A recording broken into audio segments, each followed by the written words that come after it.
Perkenalkan, nama saya Susi Saupardede dari Prodi Bahasa dan Sastra Indonesia.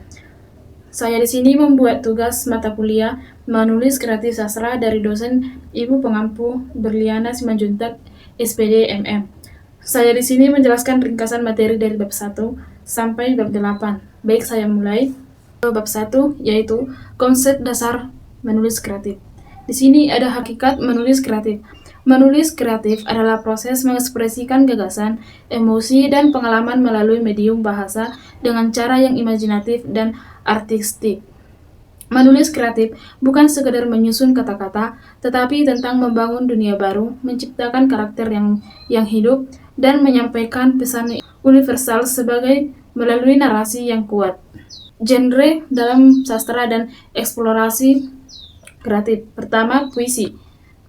Bentuk sastra paling padat dan liris yang menggunakan bahasa dengan presisi tinggi. Yang kedua, cerpen pendek. Narasi fiksi yang fokus pada suatu kejadian atau karakter dengan plot yang padat.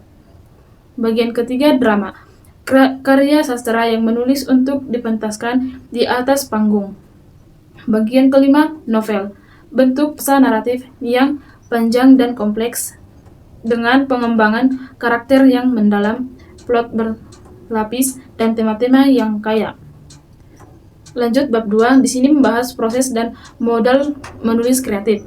Yang pertama itu urutannya pra-penulisan, drafting, revisi, editing.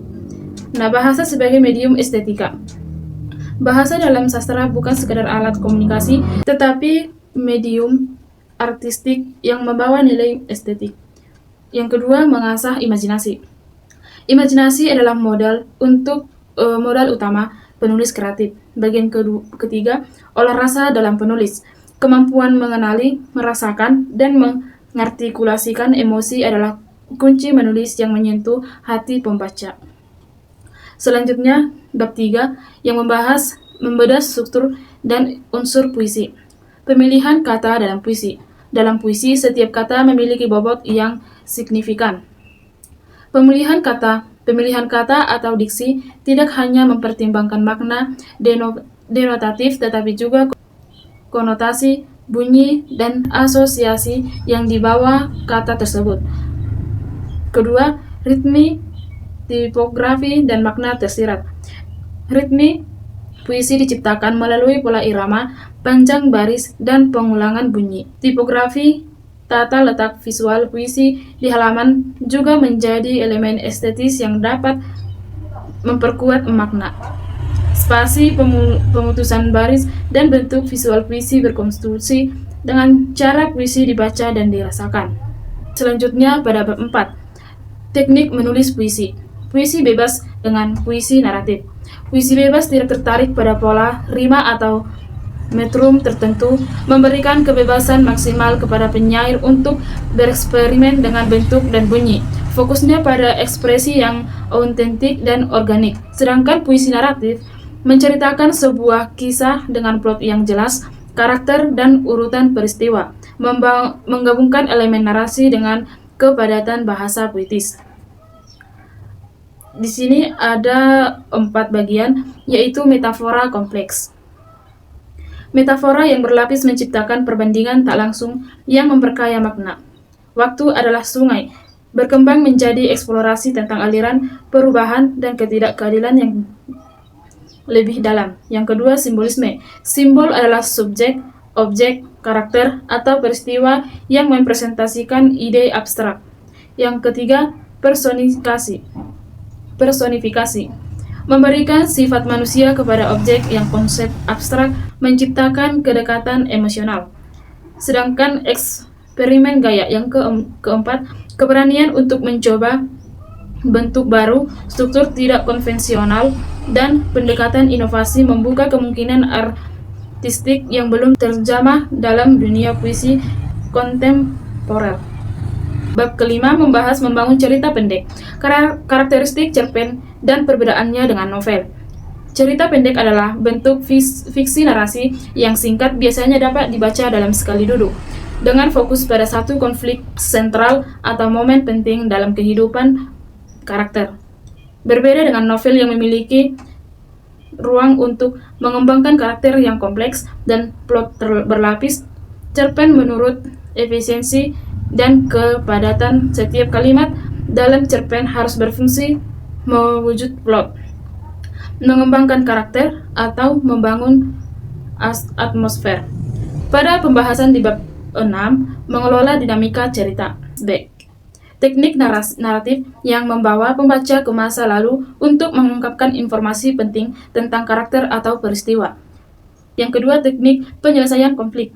Resolusi konflik harus terasa memuaskan namun tidak selalu harus bahagia. Konflik dapat diselesaikan melalui perubahan internal karakter, tindakan eksternal, atau kombinasi keduanya. Yang ketiga, ending dan berkesan. Ending yang berkesan. Ending yang efektif meninggalkan kesan mendalam pada pembaca. Beberapa pendekatan termasuk twist ending atau kejutan di akhir, open ending terbuka untuk interpretasi, atau epiphany, karakter mencapai pencerahan. Ending yang kuat beresap dalam pikiran pembaca jauh setelah mereka selesai membaca. Selanjutnya itu pembahasan dalam bab 7, menulis untuk panggung. Anatomi drama. Yang pertama, babak, kedua adegan, dan ketiga dialog. Drama terstruktur dalam babak dan adegan yang memandai perubahan waktu, tempat, atau fokus naratif. Babak biasanya mengundang naratif yang lengkap dengan klimaksnya sendiri. Sementara adegan adalah unit terkecil yang berfokus pada satu interaksi atau peristiwa spesifik. Dialog dalam drama adalah jantung dari cerita. Ia harus terdengar natural, namun lebih tajam dan purposeful daripada percakapan sehari-hari. Dalam contoh, Rina berdiri perlahan menatap jendela. Cahaya senja menerangi wajahnya yang penuh keraguan. Yang terakhir pembahasan dalam bab 8, profesionalisme dan publikasi karya. Yang pertama, orisinalitas karya. Pastikan karya Anda benar-benar asli dan bukan plagiat. Orisinalitas adalah fondasi integritas penulis dan kunci untuk membangun reputasi dalam dunia sastra. Yang kedua, self-editing. Proses menyunting karya sendiri membutuhkan jarak dan objektivitas. Baca ulang dengan mata kritis, perbaiki kelemahan struktural, dan pertajam bahasa sebelum mengirimkan ke editor profesional. Yang ketiga, strategi publikasi. Pahami berbagai jalur publikasi. Penerbit tradisional, indie publishing, atau self-publishing. Setiap jalur memiliki keuntungan dan tantangan sendirinya. Yang keempat, penyempurnaan. Terima feedback dengan terbuka dan gunakan untuk menyempurnakan karya. Revisi adalah bagian integral dari proses kreatif yang membawa karya dari baik menjadi luar biasa. Mempersiapkan naskah untuk publikasi. Yang pertama, format naskah sesuai standar industri dengan margin, spasi, dan font yang tepat. Yang kedua, tulis sinopsis yang menarik dan query liter yang profesional. Yang ketiga, riset penerbit atau media sastra yang sesuai dengan genre atau gaya tulisan Anda. Yang keempat, bangun platform penulis melalui media sosial dan blog untuk membangun audiens. Sikap profesional penulis. Sikap profesional penulis. Profesionalisme dalam menulis bukan hanya tentang kualitas karya, tetapi juga tentang etika, konsistensi, dan kemampuan menarik kritik.